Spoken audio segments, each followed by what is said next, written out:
जय हिंद। आप सभी प्यारे बच्चों का आपके अपने यूट्यूब चैनल डाटा क्लासेस में हार्दिक स्वागत है। मेरे प्यारे बच्चों, हम लोग अवकल समीकरण में एक्सरसाइज 9.6 को लगा रहे थे।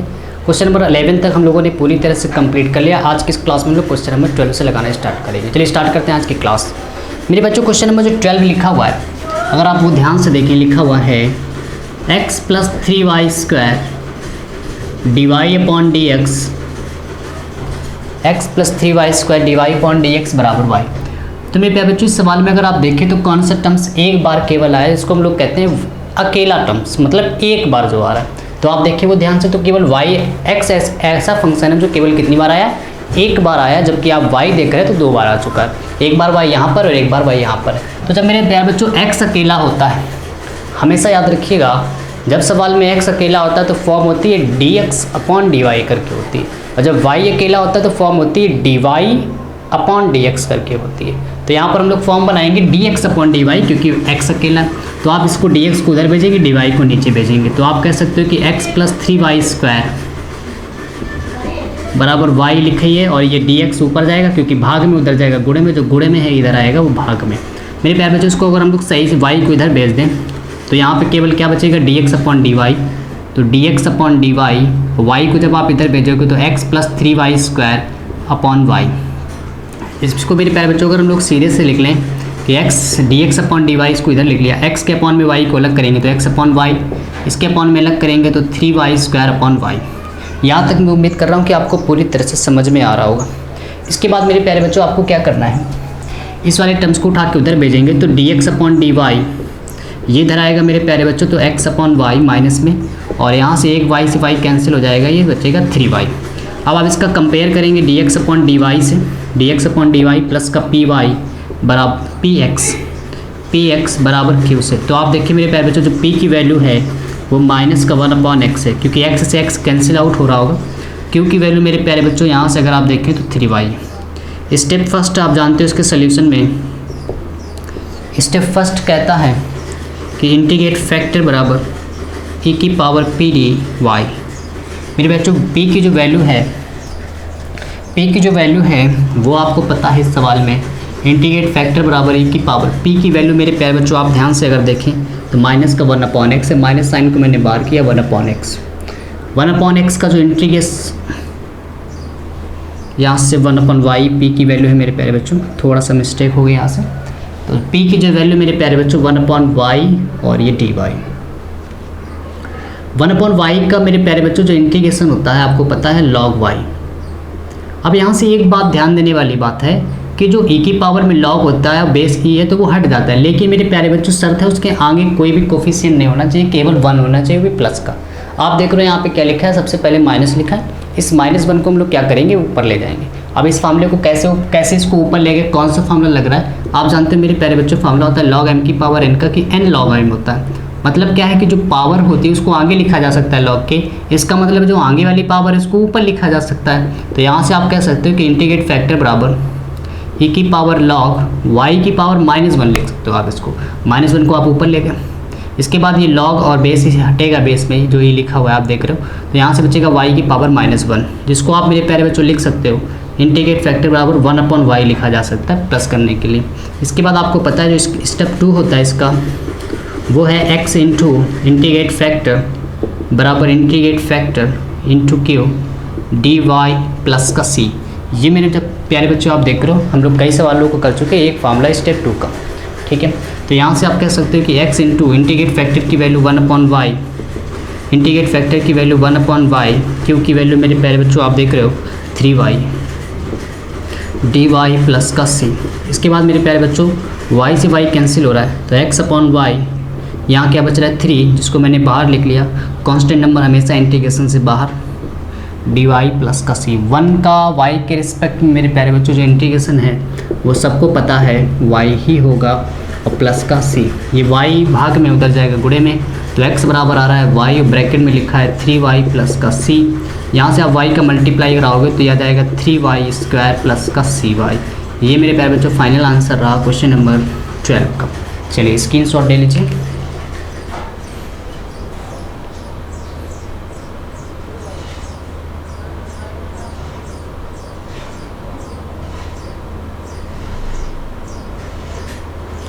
इसके बाद मेरे प्यारे बच्चों क्वेश्चन नंबर अगर आप 13 देख रहे हैं अपनी बुक में, बहुत बेहतरीन सवाल है क्वेश्चन नंबर 13।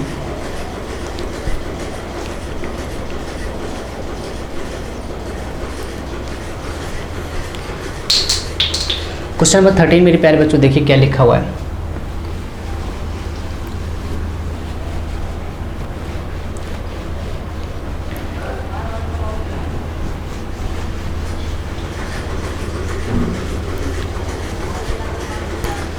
क्वेश्चन नंबर 13 मेरे प्यारे बच्चों लिखा हुआ है सवाल में, dy अपॉन dx प्लस का 2y tan x, dy upon dx, dy upon dx plus का 2y tan x, y tan x equal to sin x। और आपको कंडीशन दी गई है कि जब y का मान 0 है और x का मान π/3, तब आपको इस अवकल समीकरण का हल बताना है। जब y का मान 0 है और x की वैल्यू क्या है π/3। तो मेरे प्यारे बच्चों सबसे पहले आपको ये देखना होगा कि इसमें कौन सा टर्म्स अकेला है, मतलब एक बार जो आया है। तो आप देखिए ध्यान से, तो इस सवाल में मेरे प्यारे बच्चों आप देख रहे हैं एक बार x यहाँ पर आया है, एक बार x यहाँ पर आया है, x 2 बार आ चुका है, जबकि y केवल एक ही बार आया है। इसका मतलब है y अकेला है, और जब भी y अकेला होगा तो फॉर्म होती है dy अपॉन dx की। तो यहाँ से हम लोग क्या करने वाले हैं, dy अपॉन dx की फॉर्म बिल्कुल करेक्ट बनी हुई है। तो आप क्या करेंगे, dy अपॉन dx प्लस का 2y tan x बराबर sin x लिखा हुआ। मेरे पास इसका हम लोग कंपेयर करेंगे dy अपॉन dx प्लस का py बराबर q से। अगर आप कंपेयर करें y वाले टर्म्स से y वाले टर्म्स कैंसिल हो रहा है, शेष बचा हुआ पद जितना भी है वो p कहलाएगा। तो क्या बच रहा है, 2 tan x बच रहा है। इसके बाद मेरे प्यारे बच्चों q की जो वैल्यू है वो क्या है, sin x। अब आप क्या करेंगे, स्टेप फर्स्ट होता है सोल्यूशन में मेरे प्यारे बच्चों, स्टेप फर्स्ट जो है वो आपको पता है कि इंटीग्रेट फैक्टर बराबर e की पावर p dx होता है। यहाँ से आप कह सकते हो कि इंटीग्रेट फैक्टर बराबर e की पावर p की वैल्यू मेरे प्यारे बच्चों 2 बाहर कर लेंगे tan x dx। यहाँ से आप क्या करेंगे, फार्मूला खोल देंगे। आप कोई सा भी फार्मूला ओपन कर सकते हैं, लेकिन आप पॉजिटिव वाला फार्मूला ओपन कीजिए। tan का x का मेरे प्यारे बच्चों 2 फार्मूले होते हैं समाकलन में, एक log sec x होता है जो कि मैंने यहाँ पे प्रयोग किया है, एक होता है माइनस का log cos x। इसके बाद आपको पता है लॉग ऐसे नहीं हटने वाला है, पहले इस पावर को आप क्या करेंगे, ऊपर ले जाएंगे। इसके पिछले क्वेश्चन में भी हम लोगों ने इस चीज़ को डिस्कशन किया है। इंटीग्रेट फैक्टर बराबर e की पावर लॉग, इसको आप साइन x का होल ऑफ स्क्वायर लिख सकते हैं। ये पावर जो है इसमें ऊपर सॉरी सेक x का होल ऑफ स्क्वायर। अब ये लॉग हटेगा तो आप कह सकते हो कि इंटीग्रेट फैक्टर बराबर सेक स्क्वायर x। ये मेरे प्यारे बच्चों इंटीग्रेट फैक्टर की वैल्यू आ रही। इसके बाद आपको क्या करना है, स्टेप 2 जो होता है वो आपको पता है। स्टेप 2 में फॉर्मूला होता है कि y इंटू इंटीग्रेट फैक्टर बराबर integrate factor into q dx plus का c। तो मेरे प्यारे बच्चों y और इंटीग्रेट फैक्टर की वैल्यू आप देख रहे हो क्या आ रही है, सेक स्क्वायर x आ रही है। तो सेक स्क्वायर x बराबर इंटीग्रेट फैक्टर की वैल्यू आप कह रहे हो सेक स्क्वायर x, q की वैल्यू है मेरे प्यारे बच्चों साइन x, और ये लिखा हुआ है dx प्लस का c। अब मेरे प्यारे बच्चों आपके लिए यहाँ पे दिक्कत ये हो सकती है कि आप इसका इंटीग्रेशन में कहीं ना कहीं फंस सकते हैं। तो मैं आपको बता दूँ यहाँ से कैसे इसका इंटीग्रेशन सॉल्व करना है। आपको इस सेक स्क्वायर x को 1 अपॉन कॉस स्क्वायर x लिखना है, ठीक है। चलिए, तो y into sec square x बराबर सेक स्क्वायर x को आप लिख सकते हो 1 अपॉन कॉस स्क्वायर x, ठीक है, इंटू साइन x। धीरे धीरे देखते रहेंगे, सारी चीज़ें प्रैक्टिस में आ जाएंगी तो आप खुद में खुद लगाना सीख जाएंगे। तो y into sec square x, मेरे प्यारे बच्चों ऊपर आप देख लो साइन की पावर 1 है, सिंगल है। तो हम लोग क्या करेंगे, जो कॉस की पावर 2 है इसको भी हम लोग सिंगल टर्म्स में कन्वर्ट करेंगे, ठीक है, सिंगल पावर में कन्वर्ट करेंगे, ठीक है। तो यहाँ से आप कह सकते हो कि जो ऊपर साइन x लिखा है उसमें हम लोग नीचे जो cos x into cos x लिख देंगे dx प्लस का c। यहाँ से आप देख रहे हो साइन अपॉन कॉस मेरे प्यारे बच्चों बन जाएगा, साइन अपॉन कॉस बन जाएगा 10x, और 1 अपॉन इसको आप ऐसे लिख सकते हो 1 अपॉन कॉस। तो 1 अपॉन कॉस बनेगा सेक x और साइन अपॉन कॉस बनेगा 10x dx प्लस c। मेरे प्यारे बच्चों ये इंटीग्रेशन अगर आप देखें, सेक x इंटू 10x का इंटीग्रेशन होता है सेक x प्लस का सी। इसके बाद आपको क्या करना है, वैल्यू एक कंडीशन दी गई है कि y की वैल्यू जब 0, x की वैल्यू π/3, तो आप क्या कहेंगे, इसको इक्वेशन फर्स्ट लेट कर लें। ये हमेशा तभी दिया जाता है जब आपको c की वैल्यू निकालने को कहेगा, तो आप लिखोगे व्हेन जब y = 0 एंड x = π/3, तो y की वैल्यू आप 0 रखोगे तो ये पूरा टर्म्स हो जाएगा 0, क्योंकि 0 रखोगे 0 को मल्टीप्लाई कराओगे 0 हो जाएगा, इक्वल टू सेक π/3 का मेरे प्यारे बच्चों मतलब होता है 60। तो सेक 60 की वैल्यू मेरे प्यारे बच्चों क्या होती है आपको पता होगा, तो 2 होती है। तो सी की वैल्यू निकालोगे यहाँ से मेरे प्यारे बच्चों तो -2 आएगी। -2 को यहाँ पे रख दीजिए। समीकरण आप कहोगे फर्स्ट से, समीकरण फर्स्ट से, तो आप देखें तो y into sec square X बराबर सेक एक्स, और c की जो वैल्यू मेरे प्यारे बच्चों आ रही है वो -2 आ रही है। आप इस सेक एक्स को नीचे भेज देंगे क्योंकि थोड़ा सा शॉर्ट आउट और हो रहा है यहाँ पे, और हो रहा है सी सवाल। तो सेक एक्स अपॉन में sec square X -2 upon sec square X, एक सेक से सेक कैंसिल हो जाएगा, तो y बराबर 1 अपॉन सेक मेरे प्यारे बच्चों आप जानते हो कॉस एक्स, और 1 अपॉन सेक होता है कॉस एक्स, पर इसमें स्क्वायर लगा है तो ये 2 cos स्क्वायर एक्स हो जाएगा। ये मेरे प्यारे बच्चों इसका फाइनल आंसर है। चलिए जल्दी से इसका स्क्रीनशॉट ले लीजिए, फिर आगे बढ़ते हैं।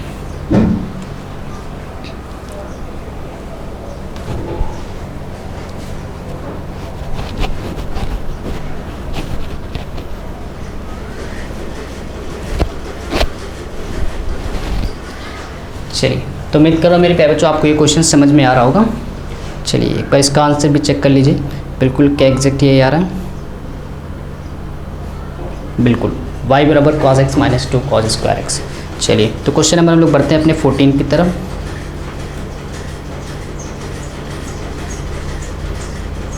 क्वेश्चन नंबर 14 मेरे प्यारे बच्चों देखिए क्या लिखा है, बहुत शानदार सवाल है अभी।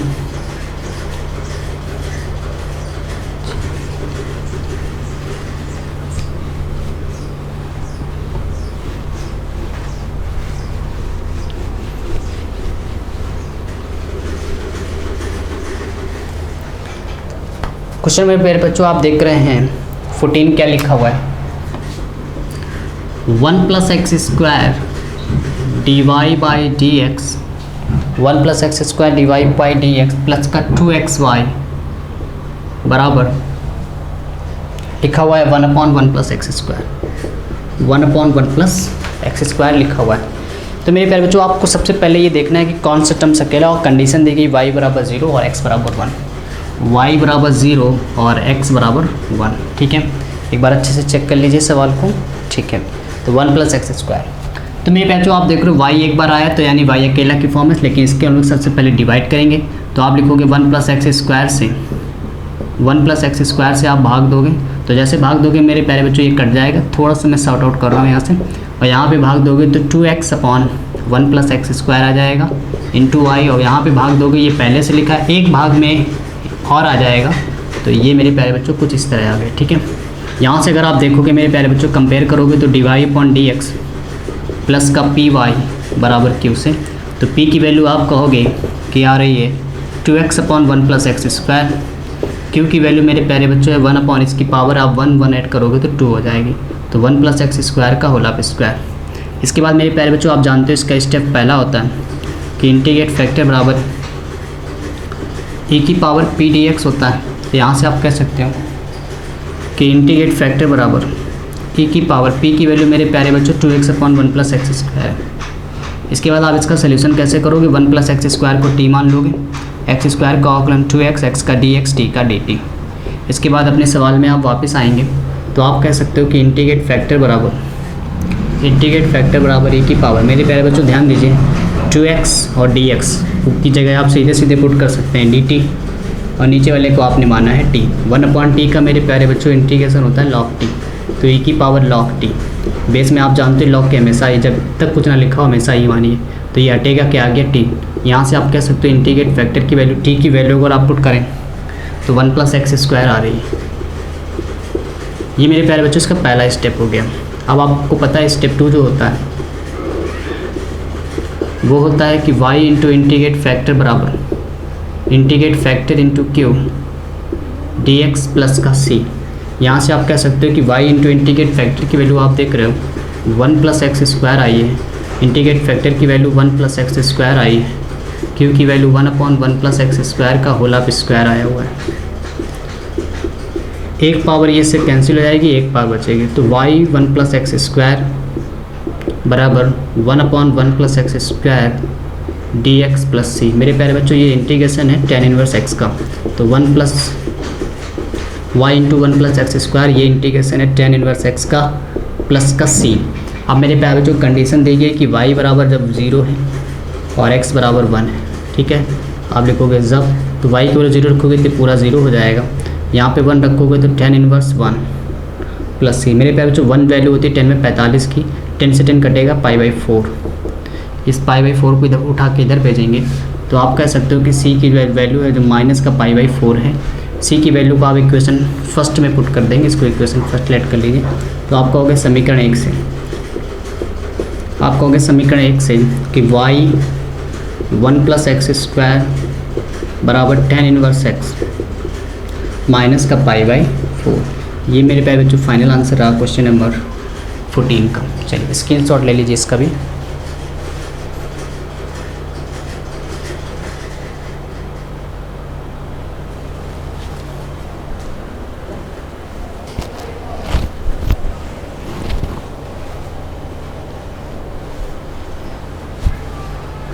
चलिए आज की क्लास मेरे प्यारे बच्चों यहीं तक हम लोग रखते हैं, आगे मिलेंगे हम लोग कल, इसके आगे के सवालों को लगाएंगे।